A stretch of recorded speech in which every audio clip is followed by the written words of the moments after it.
भट्टी साहब, अब थोड़ी सी बात करेंगे हम पाकिस्तान का जो स्क्वाड अनाउंस हुआ है न्यूजीलैंड के दौरे के हवाले से। वहाँ पे दोनों टीमें पाकिस्तान की सिलेक्ट हुई हैं, वहाँ पे शाहीन की टीम भी उसी 35 खिलाड़ियों में शामिल है। तो कुछ ऐसे प्लेयर्स हैं जिनके नाम मेरी नज़र में तो होने चाहिए थे, अगर मैं गलत नहीं हूं तो सऊद शकील हैं, उसमें आमिर यामीन है, नोमान अली हैं जो लास्ट ईयर भी टॉप परफॉर्मर थे, इस साल भी अभी तक के टॉप परफॉर्मर हैं, जाहिद महमूद उसमें है। देखिए, मैं इसलिए नहीं कि मैं एक सिंधी टेलीविजन पर बात कर रहा हूं तो ये मैंने बात की है। मैंने ये बात जियो न्यूज पर भी कही और मैंने दूसरे जितने बड़े चैनल से, देखिए मेरा ताल्लुक भी सिंध से है, मैं अब कराची में रहता हूँ, लेकिन मेरी जितनी एजुकेशन है मैंने बदीन में गवर्नमेंट हाई स्कूल से मैं पढ़ा। सर कराची भी सिंध का हिस्सा ही है।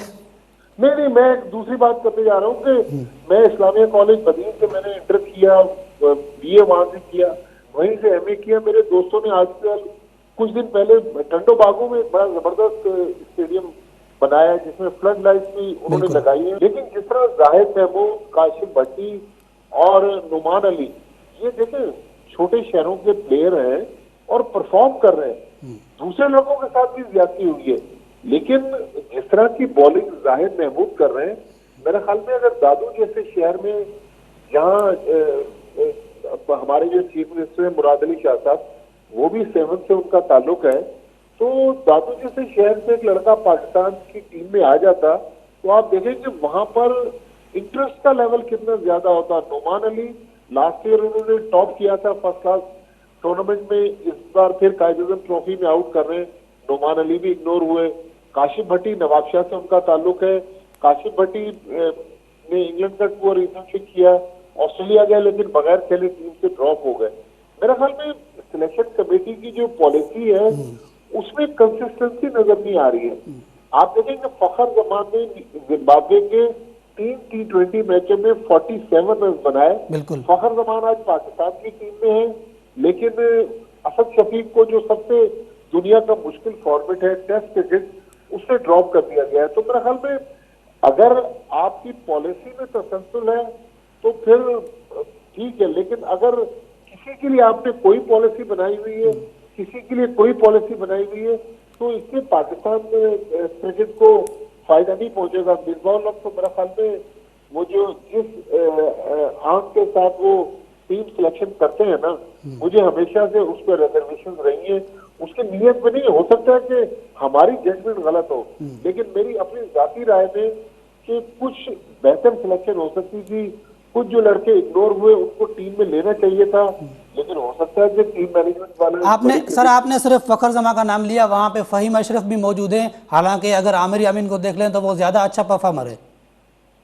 जी हाँ, देखिए फहीम अशरफ की अगर आप फिर कंपैरिजन करते हैं, आमिर यामीन भी टैलेंटेड प्लेयर है, लेकिन मोहम्मद आमिर जो है जिनको ड्रॉप किया गया, मोहम्मद आमिर को ड्रॉप करने की भी वजह समझ नहीं आई।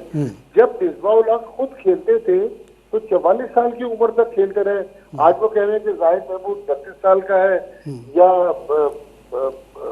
वहाब रियाज आप देख लें 33 साल की 36 साल की उम्र में वो खेल रहे हैं, अपनी 40 साल की उम्र में खेल रहे हैं। तो बिल्कुल आपने सही कहा कि फहीम अशरफ को भी बगैर किसी परफॉर्मेंस के पाकिस्तान टीम में ले लिया गया, लेकिन बहरहाल उनकी सिलेक्शन का जो स्टाइल है और जो सिलेक्शन का अंदाज है उसमें मुझे इख्तलाफ है, हमेशा रहा है और अभी भी है और शायद आइंदा भी रहेगा। लेकिन मिसबाउल हक मेरे ख्याल में थोड़ा सा मुझे लग रहा है कि जानिबदार नजर आते हैं सिलेक्शन में। थोड़ा सा उनको बड़े दिल का मुजाहरा करना चाहिए अगर कोई वाकई टैलेंटेड प्लेयर है। देखिए मिसबाउल हक जब पाकिस्तान टीम में उन्होंने कमबैक किया तो गालिबन 33 या 34 साल की उम्र में उन्होंने कमबैक किया था, क्योंकि उनको मुस्तकिल मौका नहीं मिलता था। वो अक्सर शिकवा कर रहे होते थे कि मेरे साथ नाइंसाफी हो रही है, लेकिन जब आज आपके हाथ में इंसाफ का तराजू है तो आप दूसरों को इंसाफ नहीं दे पा रहे। ये पाकिस्तान क्रिकेट का और पाकिस्तान का बहुत बड़ा अलमिया है। सर एक ऐसा सवाल जिसका इंतजार पूरे सिंध के जितने भी व्यूअर्स हैं, सिंधी बोलने वाले जितने भी हैं, वो आपसे ज़रूर पूछना चाहते हैं, क्या पाकिस्तान की जितनी भी हिस्ट्री है उसमें आज तक पाकिस्तान क्रिकेट टीम में कोई भी सिंधी बोलने वाला प्लेयर नहीं आया? क्या उनमें टैलेंट नहीं है या महज ये एक इत्तेफाक है कि सिंधी बोलने वाले नहीं आ सकते आगे टीम में? देखिए मेरे ख्याल में बिल्कुल आ सकते हैं। अभी अंडर 19 तक पहुंचते हैं, ए टीम तक पहुंचते हैं, लेकिन सीनियर टीम में वो जगह नहीं बना पाते। या क्या ये महज इत्तेफाक है? देखिए हो सकता है कि ये महज इत्तेफाक हो। लेकिन आप देखें ना, शर्जील खान हैदराबाद से उसका ताल्लुक सर मैं सिंधी बोलने वालों की मैं बात कर रहा था सर। बहरहाल अब आ जाते हैं थोड़ी सी मोहम्मद रिजवान के हवाले से थोड़ी सी अगर हम बात करें तो मोहम्मद रिजवान वो प्लेयर हैं जिसको कराची किंग्स की टीम अपनी प्लेइंग 11 में जगह नहीं बन पाती रिजवान की, और हम उसको T20 में एज अ विकेट कीपर खिला रहे हैं नेशनल टीम में। इसको कैसे देख रहे हैं आप? देखिए, यहाँ भी अगेन मिसबाह उल हक जब से आए हैं, मोहम्मद रिजवान को तीनों फॉर्मेट्स में वो खिला रहे हैं। ठीक है, मोहम्मद रिजवान ने रिसेंटली बहुत अच्छा इंग्लैंड में परफॉर्म किया है, लेकिन टेस्ट क्रिकेट में उनकी परफॉर्मेंस है। वनडे और T20 में उनका वो स्टाइल नहीं है। लेकिन on the other hand Sarfaraz Ahmed आप देखें, जब वो पाकिस्तान की परफॉर्मेंस दे रहे थे तो उनकी अच्छी परफॉर्मेंस के बावजूद जब वो कप्तानी में लगातार 6 वनडे इंटरनेशनल जीते हुए थे, तो सरफराज अहमद को कप्तानी से भी हटा दिया गया, फिर तीनों फॉर्मेट से बाहर कर दिया गया।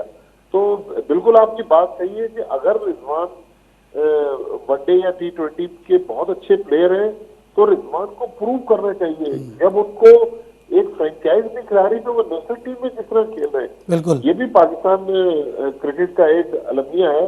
लेकिन आज इमरान खान पाकिस्तान के वजीर आजम है। इमरान खान ने क्रिकेट में इतनी बड़े लेवल पर पाकिस्तान को सर्व किया, उनका क्रिकेट में बहुत बड़ा नाम था। आज अगर पाकिस्तान क्रिकेट में किसी के साथ नाइंसाफी हो रही है और ज्यादती हो रही है, मेरा ख्याल में अगर पाकिस्तान की क्रिकेट इमरान खान के दौर में ठीक नहीं हो सकती तो फिर शायद कोई भी नहीं कर सकता। तो प्राइम मिनिस्टर को चाहिए कि दूसरे मुल्क के मसाइल हैं, ठीक है, उन मसाइल में वो जरूर तवज्जो दें, लेकिन मेरा ख्याल थोड़ा सा वक्त अगर वो क्रिकेट के लिए निकाल दें, क्योंकि जितना क्रिकेट की बारीकी को वो समझते हैं शायद मैं और आप भी ना समझ सकते हो। तो अगर इमरान खान के दौर में पाकिस्तान की क्रिकेट इसी तरह स्ट्रगल करती रही, लोगों के साथ नाइंसाफियां होती रही और बहुत सारी नाइंसाफियां हैं सर। जैसे आप देखते हैं काशिफ भट्टी को 3 आप टूर करवा के आ गए, लेकिन उसको बिना कोई चांस दिए आपने उसको ड्रॉप कर दिया है। सर अब थोड़ी सी बात करेंगे अजहर अली के हवाले से। अजहर अली से भी कप्तानी वापस ले ली गई, कैसे देख रहे हैं इसको? देखिए, ये भी एक मजाक है कि हमने 2019 में बगैर किसी वजह के सरफराज अहमद को कप्तानी से फारिग कर दिया। 2020 में जब थोड़ी सी जान पकड़ी अजहर अली ने तो अजहर अली के नीचे से भी तख्ता खींच दिया। तो ये रविश में हमें चेंज करनी है। देखिए, इमरान खान बिलाशुबा पाकिस्तान के बहुत बड़े कप्तान थे और क्रिकेट के जो कामयाब तरीन कप्तान थे उनमें उनका शुमार है। उनमें कायदाना सलाहियतें बिल्कुल थी। लेकिन इमरान खान की जो टीम थी, उस टीम में आप देखें ना, मोहसिन खान मुदस्सिर नजर ओपन करते थे, 1 डाउन पे जहीर अब्बास चौथे नंबर पर, जावेद मियादाद, उसके बाद सलीम मलिक, अब्दुल कादिर, सरफराज नवाज, वसीम बारी, इकबाल कासिम, सिकंदर बास, बहुत ज्यादा, वसीम अकरम, लातादाद बड़े प्लेयर्स थे। आज हमारे पास उस क्वालिटी के प्लेयर्स नहीं है जो इमरान खान की टीम में थे। तो लिहाजा सरफराज अहमद हुए या अजहर अली हुए, उनको इस तरह चलती हुई बस में से उतार देना, ये मेरे ख्याल में कोई अच्छी रिवायत नहीं है। इनको हमें थोड़ा सा टाइम देना चाहिए था। चले, अब आपने अगर गैम्बल किया बाबर आजम पर तो हमारी नेक ख्वाहिशात बाबर आजम के साथ है। लेकिन एक बात याद रहे कि पाकिस्तान टीम में अगर आप कप्तानी से हटते हैं तो फिर टीम में जगह आपको बरकरार रखना मुश्किल होती है, फिर आपको बाहर का रास्ता दिखा दिया जाता है। सरफराज अहमद रिसेंटली उसकी बहुत बड़ी मिसाल है।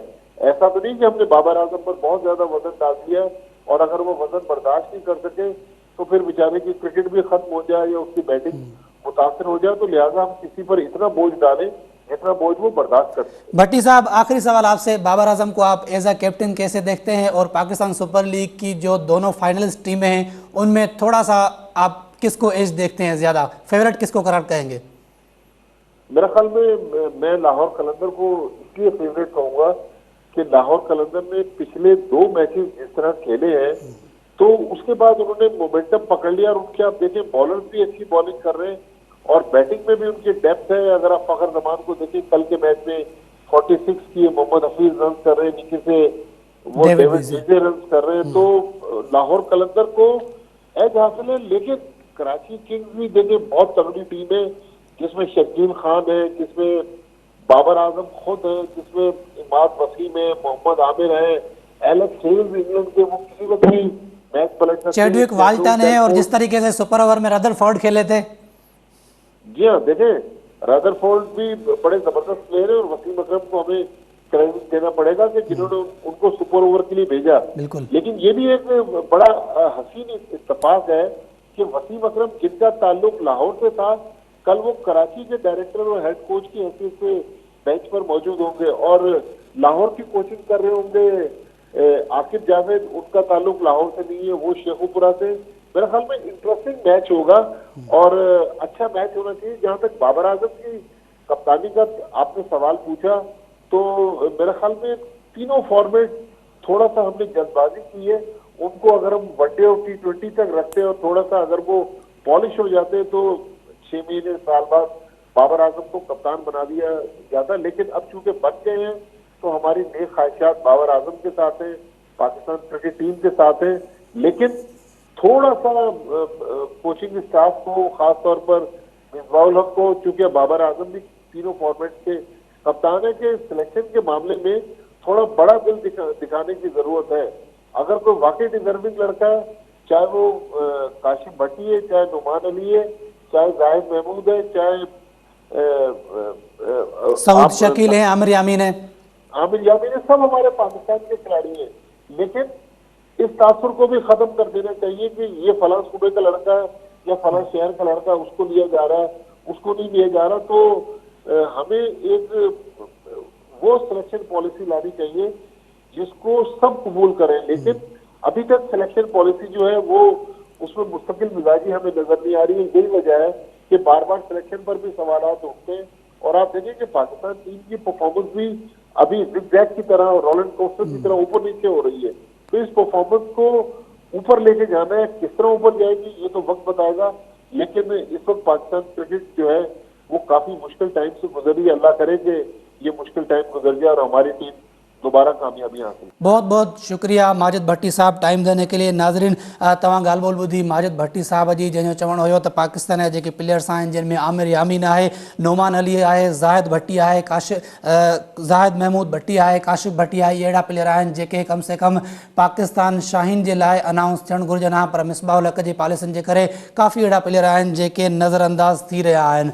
नाज़रीन, हिते वक़्तु थियो आहे शॉर्ट कमर्शियल ब्रेक जो। मिलूं था ब्रेक खां पोइ।